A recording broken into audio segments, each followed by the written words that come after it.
الحمد لله نحمده ونستعينه ونستغفره ونعوذ بالله من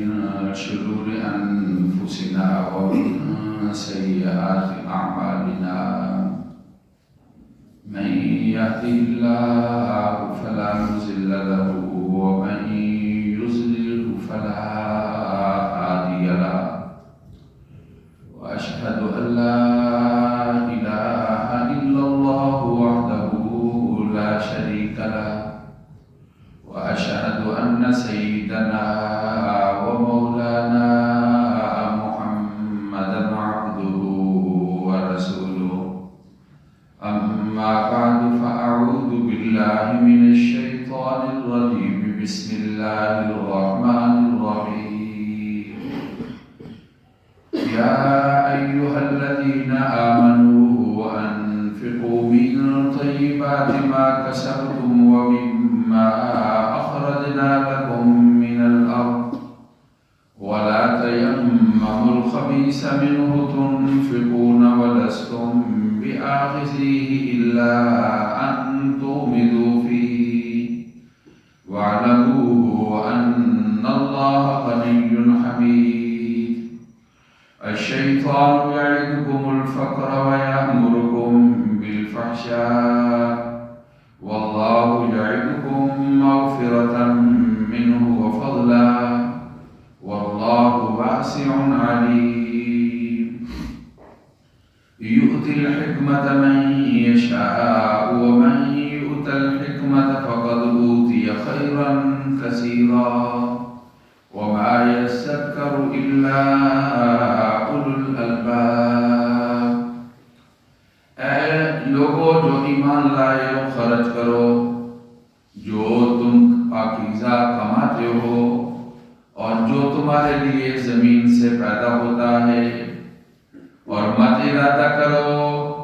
بری چیز کا کہ تم خرچ کرو نہیں ہو تم لینے والے ہیں مگر یہ کہ چشم پوشی کرو جان لو بے شک اللہ بے پرواہ ہیں تعریفوں والے ہیں شیطان تمہیں وعدہ دیتا ہے فقر کا اور تمہیں بے حیائی کے بارے میں کہتا ہے اللہ تمہارے لیے انصاف کا کہتے ہیں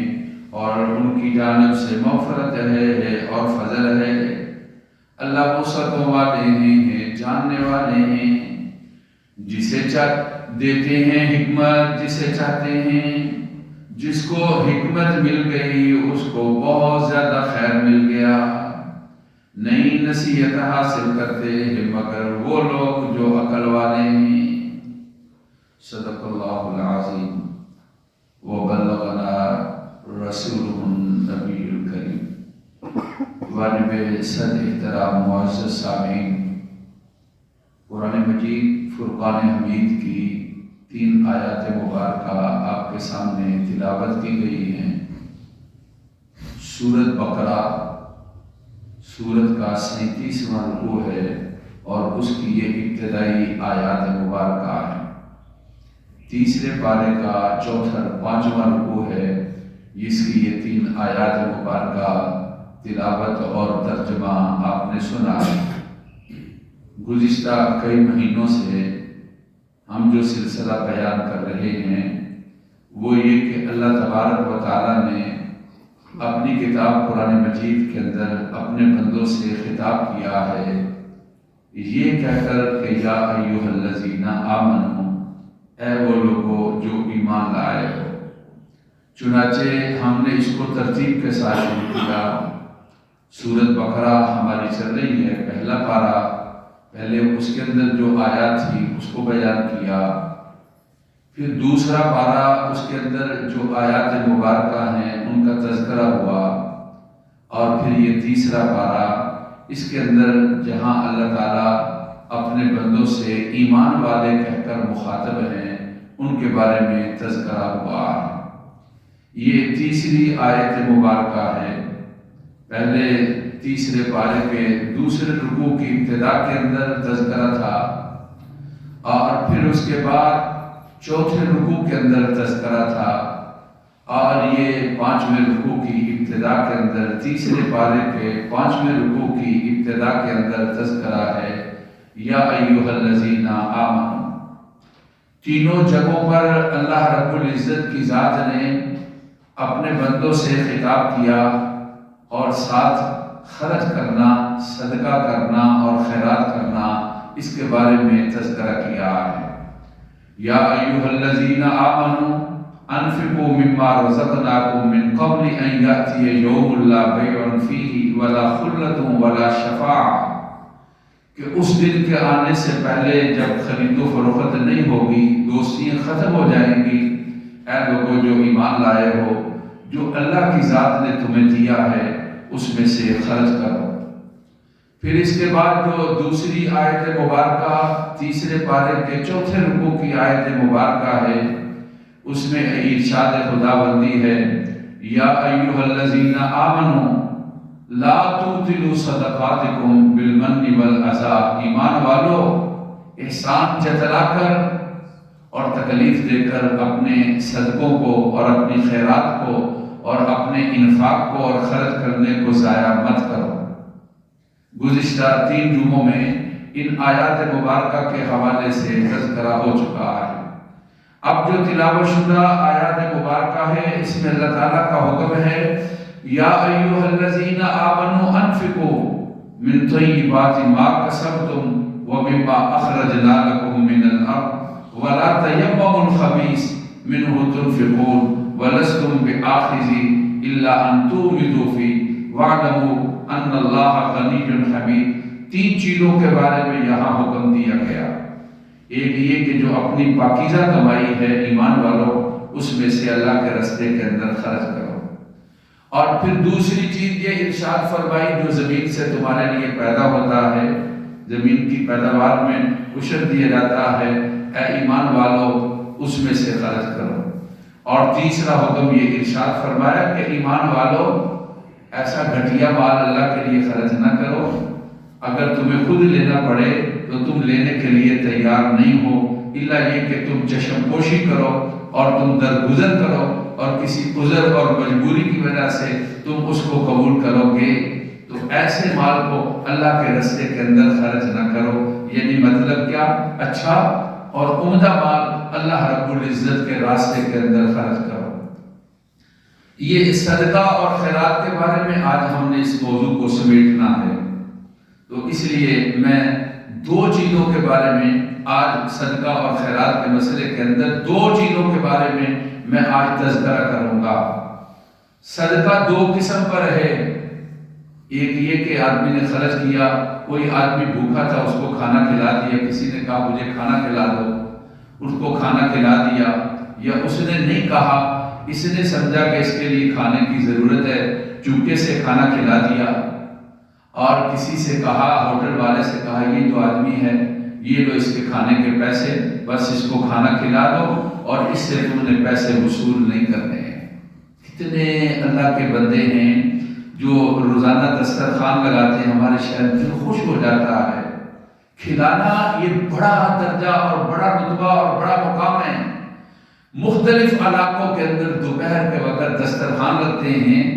اور بعض بالکل معمولی سے پیسے لیتے ہیں، 10 روپے لیے باعزت طریقے کے ساتھ بٹھا کر کھانا کھلا دیتے ہیں مزدوروں کو، اور جو بھی کھانا چاہے اس کو کھلا دیتے ہیں۔ اس کا تعلق زکوٰۃ فنڈ کے ساتھ نہیں ہوتا۔ اور بعض کچھ بھی نہیں لیتے، دسترخوان لگاتے ہیں دوپہر کے وقت، اور کچھ لوگوں نے دن مقرر کیے ہوئے ہیں، جمعرات والا دن ہے یا پیر والا دن ہے، کسی خاص جگہ پر جہاں مزدور طبقہ صبح کو دیہڑی کے لیے جاتا ہے اور 10، 11، 12 بجے تک بیچارہ بیٹھا رہتا ہے اور ان کے لیے کوئی انتظام دیہڑی کا نہیں ہوتا، تو کئی لوگ ایسے ہیں میں نے دیکھا کہ جمعرات والا دن یا پیر والا دن وہاں پر دوپہر کے وقت کھانے کا انتظام کر دیتے ہیں، 50-100 آدمی کھانا کھا لیتے ہیں، اور بلکہ دیکھا کہ مستورات بھی آتی ہیں اور بچے بھی آتے ہیں اور گھر کے اندر بھی کھانا لے جاتے ہیں اور وہ اس طرح بھی کھانا مہیا کر دیتے ہیں۔ میں نے عرض کیا کہ ایک وہ صدقہ ہے جس کا اجر اور ثواب ہے، جس کا درجہ رتبہ اور مقام ہے، اس کو عام صدقہ کہا جاتا ہے، ان میں سے کھلانا بھی ہے۔ اللہ کی ذات نے آپ کو کھلانے کی اگر عادت ڈالی ہے، آپ ہوٹل والے ہیں، کھلانے والے، کبھی کوئی غریب آدمی، جس طرح ڈاکٹر حضرات کیا کرتے ہیں، کبھی کوئی آدمی آیا، اس کے حالات کے بارے میں خبر ملی تو پیچھے یعنی فون کر دیتے ہیں کہ یہ جو آدمی جس سے آپ نے فیس وصول کی ہے اس کو واپس کر دینا ہے، یا جو آپ نے اتنی فیس وصول کی ہے اس میں سے اتنی فیس جو ہے اس کو رائٹ کر دینا ہے اور اتنی فیس کو کم کر دینا ہے۔ یہ بڑا درجہ ہے، اللہ جزائے خیر دے، یہ بڑی نیکی ہے، یہ بڑا صدقہ ہے، یہ بڑی خیرات ہے، یہ بہت بڑی انسانیت کی خدمت ہے اور یہ بہت بڑا تعاون ہے۔ اگر ڈاکٹر حضرات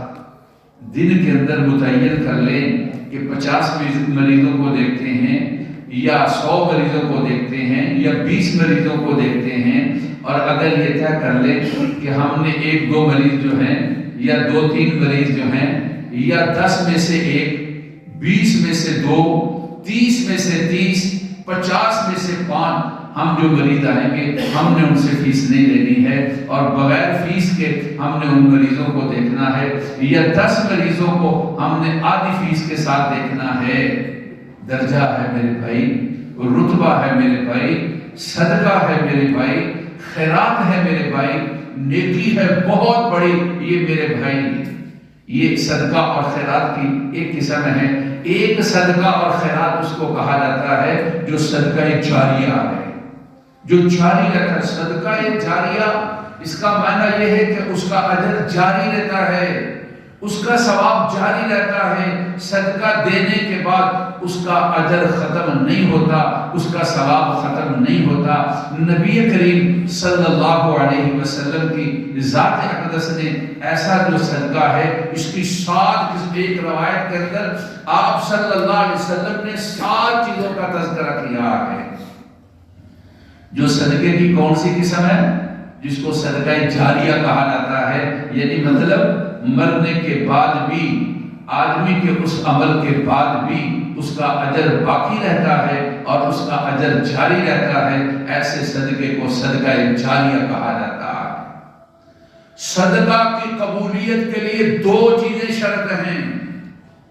جب صدقہ کرو 2 چیزیں موجود ہیں تو سمجھو قبول ہے۔ سب سے پہلی شرط یہ ہے کہ حلال اور طیب اور پاکیزہ جو ہے اس میں سے خرچ کرنا چاہیے، اور دوسری یہ کہ اس سے صرف اللہ کی رضا مقصد ہو، اللہ کی رضا کے لیے، اللہ تعالیٰ کا حکم سمجھتے ہوئے، اللہ کے حبیب صلی اللہ علیہ وسلم کے فرمان پر عمل کرتے ہوئے جو آدمی اللہ کے لیے خرچ کرے گا یقیناً وہ صدقہ قبول ہے اور اس کا درجہ ہے اور اس کا رتبہ ہے۔ یہ وہی قبولیت ہے جس کے بارے میں رسول پاک صلی اللہ علیہ وسلم نے ارشاد فرمایا، من تصدقہ، جو آدمی صدقہ کرتا ہے، بعدل تمرۃ، ایک کھجور کے برابر صدقہ کرتا ہے۔ کتنا؟ اللہ تعالیٰ اس کو دائیں ہاتھ میں لے لیتے ہیں۔ دائیں ہاتھ میں لینے کا مطلب اللہ تعالیٰ کے ہاں وہ قبول ہوتا ہے۔ پھر اللہ تعالیٰ اس کو اس طرح بڑھاتے ہیں جس طرح کسی کا بچڑا ہوتا ہے، گائے کا بچہ،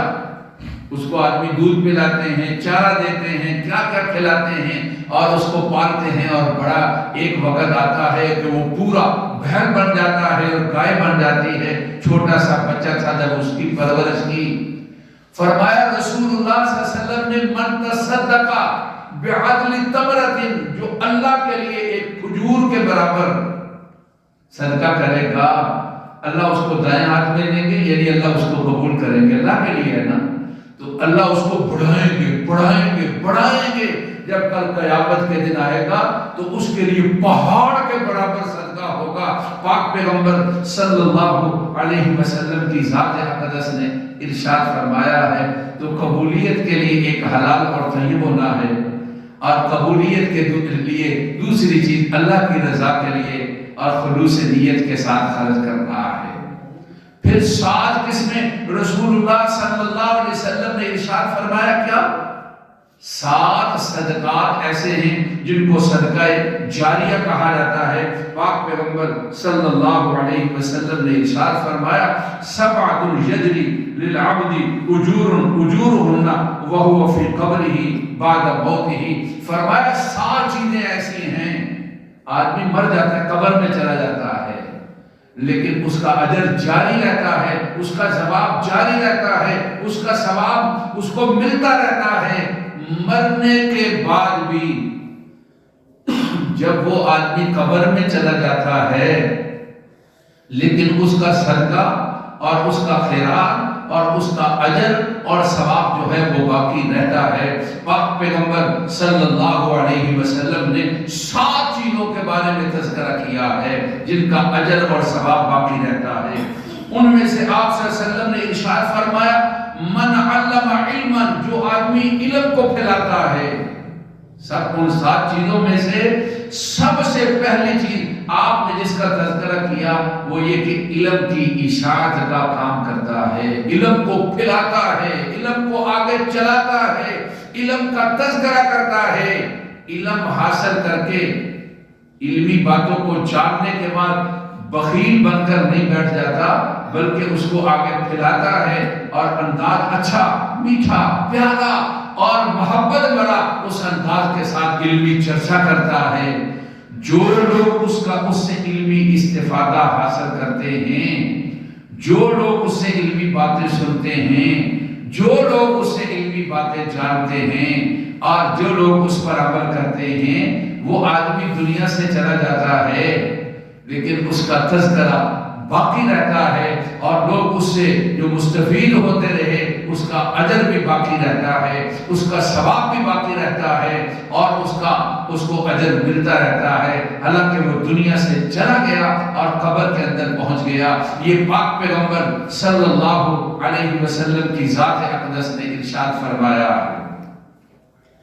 اور دوسری چیز جو آپ نے فرمائی او کرا نہرن، اور تیسری چیز فرمائی او حفر بیرن، یا یہ کہ اس نے کسی نہر کو جاری کر دیا، یا یہ کہ اس نے کسی کے لیے کنویں کا انتظام کر دیا۔ یہ دونوں باتیں اس کا تعلق انسان اور جاندار چیزوں کے لیے پانی کا مہیا کر دینا۔ نہر اس سے بھی لوگ پانی پیتے ہیں،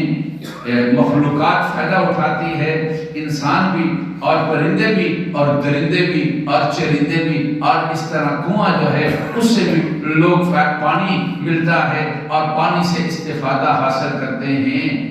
انسان کی ضروریات میں سے اہم ترین ضرورت کیا ہے؟ پانی ہے۔ اللہ تعالیٰ کا فرمان ہے کہ ہم نے پانی کو نازل کیا ہے، اور پھر انسان پانی سے ساری کی ساری تخلیقات کا سلسلہ پانی سے چلا ہے۔ جو آدمی پانی کا انتظام کر دیتا ہے، کسی محلے میں دیکھا ضرورت ہے وہاں پر میٹھے پانی کا انتظام۔ میٹھا پانی کیا ہے؟ صاف ستھرا پانی۔ کتنی آبادیاں ایسی ہیں جن میں صاف پانی مہیا نہیں ہے،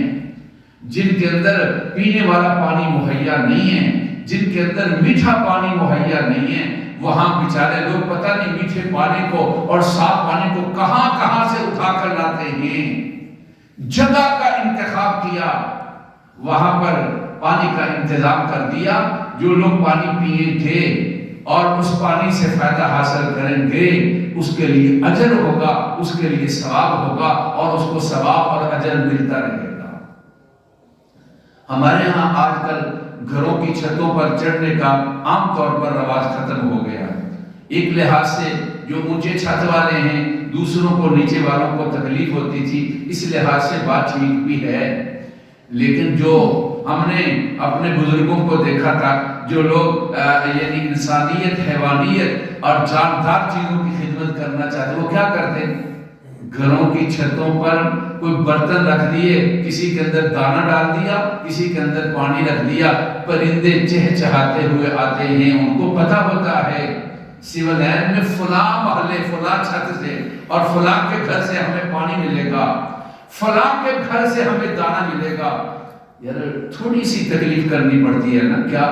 روزانہ ذرا برتن کو صاف کر لیا اور برتن کو دھو لیا، اور وہاں سے پرندے آئیں گے اور پانی پئیں گے، اور ان کا پانی پینا تیرے لیے اجر ہے اور تیرے لیے ثواب ہے اور تیرے لیے درجہ ہے۔ رسول اللہ صلی اللہ علیہ وسلم نے فرمایا بندہ مر جاتا ہے، 7 صدقے باقی رہتے ہیں، اور ان کو کہتے ہیں صدقہ جاریہ۔ بندہ قبر کے اندر ہوتا ہے، موت آ چکی ہوتی ہے، ایک ہے کوئی علمی کارنامہ اس نے کیا ہے، پڑھنا پڑھانا، درس و تدریس، وعظ و نصیحت، لوگ سنیں گے، اس سے استفادہ حاصل کریں گے، اور جب تک یہ سناتا رہے گا یہ سلسلہ، اس کے نامہ اعمال کے اندر اجر اور ثواب لکھا جاتا رہے گا۔ اور دوسری چیز یہ فرمائی کوئی نہر کا انتظام کر دیتا ہے، لوگ اس سے بہت فائدہ اٹھاتے ہیں، پانی پیتے ہیں لوگ، اس سے استفادہ اٹھاتے ہیں۔ اور تیسری چیز یہ ہے کہ کسی کے لیے کنویں کا انتظام کر دیا۔ آج کل اس کا انتظام میں نے کہا صاف پانی کی شکل، گرمیوں کے موسم کے اندر اپنی دکان کے باہر ایک اپنا وہاں پر یہ رکھ دیا، کولر رکھ دیا، کوئی گزرنے والا وہاں سے پانی پی لے گا،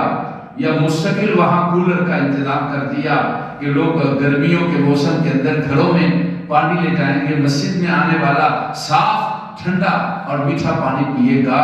یہ بڑا اجر ہے اور یہ بڑا ثواب ہے۔ بندہ چلا جاتا ہے لیکن اس کا اجر ختم نہیں ہوتا اور اس کا ثواب ختم نہیں ہوتا، اس کو ملتا رہتا ہے۔ پاک پیغمبر صلی اللہ علیہ وسلم کی ذات اقدس نے ارشاد فرمایا ہے۔ اور پھر آپ صلی اللہ علیہ وسلم نے چوتھی چیز جو ارشاد فرمائی اور فرمایا کہ او غرس نخلاً، کسی نے کھجور کا درخت لگا دیا۔ مراد کھجور کے عرب کے اندر چونکہ عام طور پر جو درخت لگائے جاتے تھے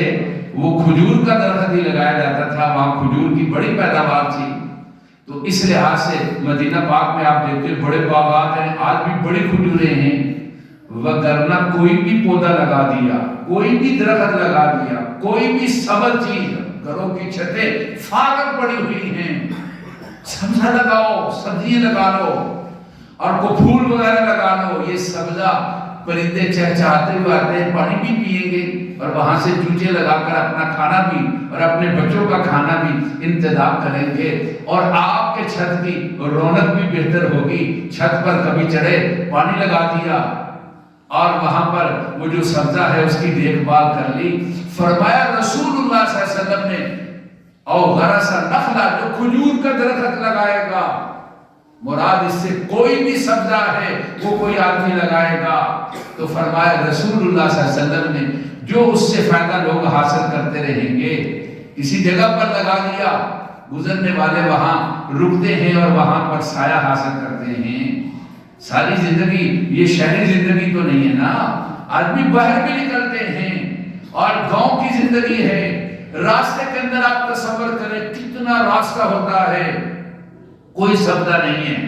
کوئی درخت لگا دیا، گزرنے والا کچھ دیر کے لیے وہاں رک جاتا ہے اور سانس لیتا ہے، گرمی سے اپنا بچاؤ کرتا ہے، اور وہاں پرندے چرندے آتے ہیں اور کھاتے پیتے اور اپنے بچوں کے ساتھ کھیلتے ہیں اور مزے کرتے ہیں۔ فرمایا رسول اللہ صلی اللہ علیہ وسلم نے اس کا یہ عمل،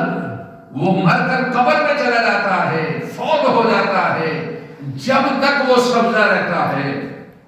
بعض بازاروں کے اندر، بعض گلیوں کے اندر لوگوں نے گھروں کے بعد اس طرح سبزے کا انتظام کیا ہے، بڑی اچھی بات ہے، بہت عمدہ بات ہے، یہ صدقہ ہے، اس کا اجر ہے اور ثواب ہے۔ یہ وہ صدقہ ہے جو جاری ہے، جو مرنے کے بعد بھی اجر اس کا ملتا رہے گا اور ثواب اس کا ملتا رہے گا، اور اللہ کے حضور اس کا اجر ہوگا اور اللہ کے حضور اس کا درجہ ہوگا۔ رسول اللہ صلی اللہ علیہ وسلم نے جو 5ویں چیز ارشاد فرمائی وہ یہ ہے کہ او بنا مسجدہ، کسی نے مسجد بنا دی، مسجد کی تعمیر یعنی ساری مسجد بنا دی، مسجد بنا دی، مسجد کی کوئی ضرورت تھی، اس ضرورت کے اندر اس نے حصہ ڈال دیا، بجلی کے بل میں حصہ ڈال دیا، چٹائی کی ضرورت تھی، اب چٹائی کے نیچے فوم کی ضرورت تھی، فوم کے اندر حصہ ڈال دیا۔ جب تک مسجد سے لوگ استفادہ حاصل کریں گے اس کے نامہ اعمال کے اندر اجر لکھا جاتا رہے گا اور ثواب لکھا جاتا رہے گا۔ یہ بات پاک پیغمبر صلی اللہ علیہ وسلم کی ذات اقدس نے ارشاد فرمائی ہے۔ مسجد کے ساتھ انسان کا جو تعلق ہے، مسجد کی آبادی، مسجد کی صفائی، مسجد کو خوبصورت بنانا، مسجد کی اچھائی کا سوچنا۔ اب مسجد کے چودھری ہیں، میں بھی چاہتا ہوں بن جاؤں، لیکن خادم مسجد کی ضروریات دیکھنا، مسجد میں آنے والوں کے لیے راحت کا انتظام کرنا، مسجد کی صفائی کا خیال کرنا، مسجد میں آنے والوں کے لیے بہتر سے بہتر ان کے لیے سہولتیں مہیا کرنا، اور مسجد کے اندر جو ایسی ویسی بات ہے اس بات کو ختم کر دینا۔ مسجد کی جو تعمیری ضرورت ہے، تعمیری ضرورت میں جس مشاورت کی ضرورت ہے، وقت کی ضرورت ہے، جو آدمی اللہ کے گھر کے ساتھ اس طرح جڑتا ہے، یہ اس کے لیے اجر ہے۔ جب تک مسجد رہے گی، اور مسجدیں قیامت تک رہے گی،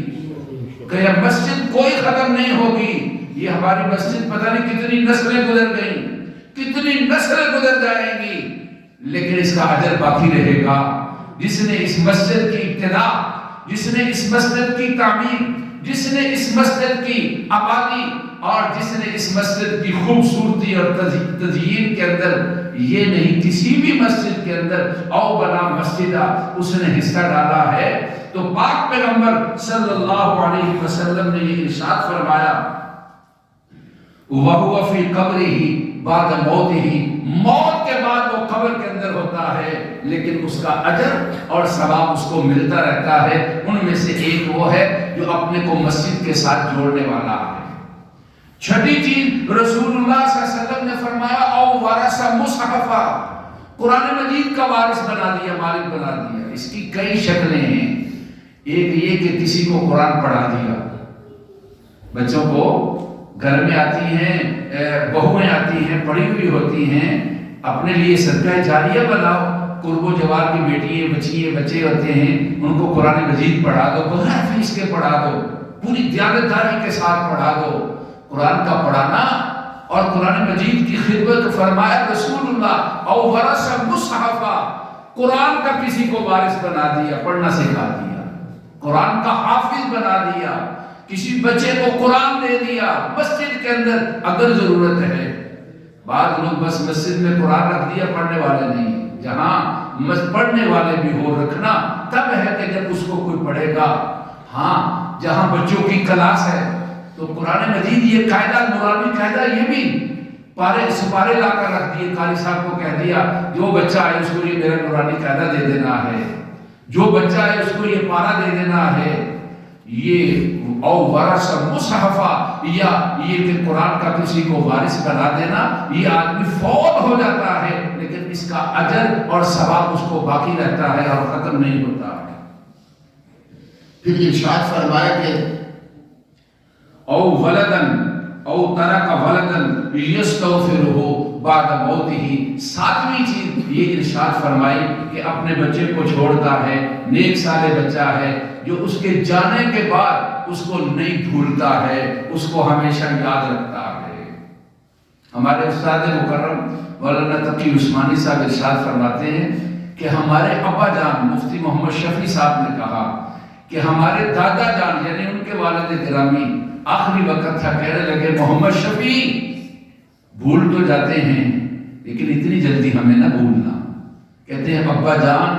82 سال کی عمر ہو گئی، تو کہتے تھے اور عرصہ گزر گیا، ابا جان دنیا سے گئے ہوئے، میرے دادا جان استاد مکرم کہتے ہیں دنیا سے گئے ہوئے، تو ابا جان جب تذکرہ کرتے تھے تو ایسا لگتا تھا آج ہی کی بات ہے، اور کہا کہ بھول تو لوگ جاتے ہیں، والدین کو انسان بھول تو جاتے ہیں محمد شفیع،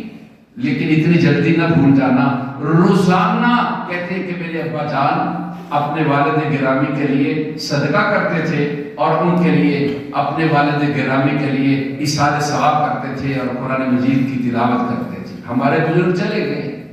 میں کہوں ہاتھ اٹھاؤ کون ہے جو ابا کا یہ روزانہ سورہ یاسین پڑھتا ہے، قرآن مجید کا ایک پارہ پڑھتا ہے؟ جب ہم بھول گئے ہیں تو پھر ہمیں بھی یاد رکھنے والا کوئی نہیں ہوگا۔ جیسا معاملہ ہمارا ہے، بعد میں آنے والے وہ معاملہ بھی اسی طریقے کے ساتھ ہمارے ساتھ کریں گے۔ تو ساتھ یہ قسمیں صدقے کی ہیں جن کو کہا جاتا ہے صدقہ جاریہ، قرآن مجید کو یاد کرنا اور یاد کرانا۔ ہم جب چھوٹے تھے قرآن مجید پڑھتے تھے، ہمارے ساتھ ایک لڑکا تھا، اس کا نام تھا محمد انور، یہ نارووال کے علاقے کا رہنے والا تھا۔ تو اساتذہ بتاتے تھے کہ ایک بزرگ آئے تھے، انہوں نے کہا کہ میں کسی کو عالم بنانا چاہتا ہوں اور میرا بچہ نہیں ہے اور میں اس پر خرچ کرنا چاہتا ہوں۔ تو اس کو حضرت والد گرامی نے اس بچے کا انتخاب کیا، تو انہوں نے چپکے کے ساتھ جتنا اس بچے کا خرچہ تھا محمد انور کا، وہ حافظ قرآن پڑھا، بہت اچھا پڑھتا تھا، پھر عالم بنا، کہا اس کا میں نے خرچہ کرنا ہے۔ تو ایک طریقہ مصحف کا وارث بنانا، قرآن کا وارث بنانا، اور ایک طریقہ علم کا صدقہ جاریہ بنانا یہ بھی ہے جو صاحب علم ہے اس کے سر پر ہاتھ رکھ دو اور اس کی ضروریات کا خیال کر لو۔ اب قرآن مجید کی آیت مبارکہ جس میں صدقے کا تذکرہ ہے تو فرمایا کہ یا ایھا الذین آمنوا انفقوا من طیبات ما کسبتم، اے ایمان والو پاکیزہ کمائی میں سے خرچ کرو، وَمِمَّا أَخْرَجْنَا لَكُم مِّنَ الْأَرْضِ، جو ہم نے تمہارے لیے زمین سے پیداوار نکالی اس میں سے خرچ کرو، یعنی عشر نکالو۔ وَلَا تَيَمَّمُوا الْخَبِيثَ، بری چیز مت چاہو اللہ کے راستے کے اندر، وَلَسْتُمْ بِآخِذِينَ، اور تم لینے والے نہیں ہو، إِلَّا أَن تُغْمِضُوا فِيهِ، مگر یہ کہ چشم پوشی کرو۔ وَاعْلَمُوا أَنَّ اللَّهَ غَنِيٌّ حَمِيدٌ، جان لو کہ اللہ بے پرواہ ہے اور اللہ تعریفوں والا۔ الشیطان یعدکم الفقر، شیطان تمہیں فقر کا کہتا ہے، خرچ کرو گے کچھ نہیں رہے گا۔ اللہ کیا کہتے ہیں کہ صدقہ کرو گے تو تمہارے مال کے اندر اضافہ آئے گا۔ شیطان کہتا ہے کہ خرچ کرو گے تو تمہارا مال تم سے خرچ ہو جائے گا۔ تو ایسی چیز خرچ کرنی چاہیے جو عمدہ اور اچھی ہو۔ آخری بات، 10 بجے کے قریب ایک صاحب آئے، فون کیا میں آپ سے ملنا چاہتا ہوں، مجھے کہنے لگے کہ میں نے مکان چینج کیا ہے، اب مجھے کیا کرنا چاہیے، میں وہاں جب جاؤں گا تو مجھے کیا کرنا چاہیے۔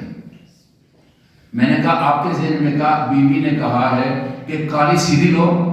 اور پورے گھر کے اندر اس کا چکر لگاؤ اور پھر کسی غریب کو دے دو۔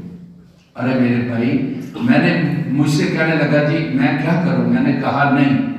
آپ جو خرچ کرنا چاہتے ہیں رشتہ داروں میں یا محلے میں، آپ کسی غریب اور مسکین آدمی کو تلاش کرو، اور عمدہ مال، اچھا مال۔ آج جو ہم نے بکرا دینا ہوتا ہے، میں صدقے کے بارے میں یہ چوتھا جمعہ ہے بیان کر رہا ہوں، صدقے کے فضائل بیان کیے، بکرے کا میں نے کوئی تذکرہ کیا ہے؟ کیوں؟ مجھے کہیں نہیں ملا، بکرے کا تذکرہ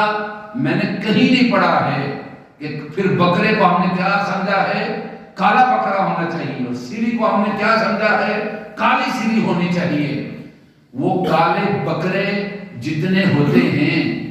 قرآن نے کیا کہا؟ وہ خرچ کرو جو عمدہ ہے، جس چیز کو تم خود اپنے لیے پسند نہیں کرتے۔ اب ایمان سے بتاؤ، جس طرح مریل سا بکرا ہوتا ہے جس کو ہم خیرات کرنے کے لیے کالا تلاش کر کے لاتے ہیں، کیا اگر اس کو ذبح کر کے ہم خود کھانے کے لیے تیار ہیں؟ اتنا کچا، اتنا چھوٹی عمر کا اور اس طریقے کا جانور، اللہ کے لیے سوچو اور سمجھو، ڈال دے دو، وہ بہتر ہے اس بکرے سے جس کو تم خود نہیں کھا سکتے ہو۔ مرغی دے دو، اس بکرے سے بہتر ہے جس بکرے کو اگر تم بکرا دینا چاہتے ہو اللہ کے لیے خون بہانا، یہ اجر اور ثواب کی بات ہے،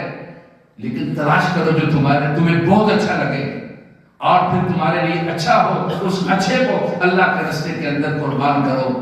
قرآن مجید نے کہہ دیا کہ 2 چیزیں قبولیت کی نشانی ہیں، ایک یہ کہ طیب اور پاکیزہ ہو، اور دوسری چیز یہ ہے اللہ کی رضا اور خلوص نیت کے ساتھ ہو۔ اللہ تعالی ہمیں دین کی سمجھ نصیب فرمائے، اپنا اور اپنے حبیب صلی اللہ علیہ وسلم کا تابعدار بنائے۔ ربنا تقبل منا انک انت السمیع العلیم، سنتے عطا فرمائے۔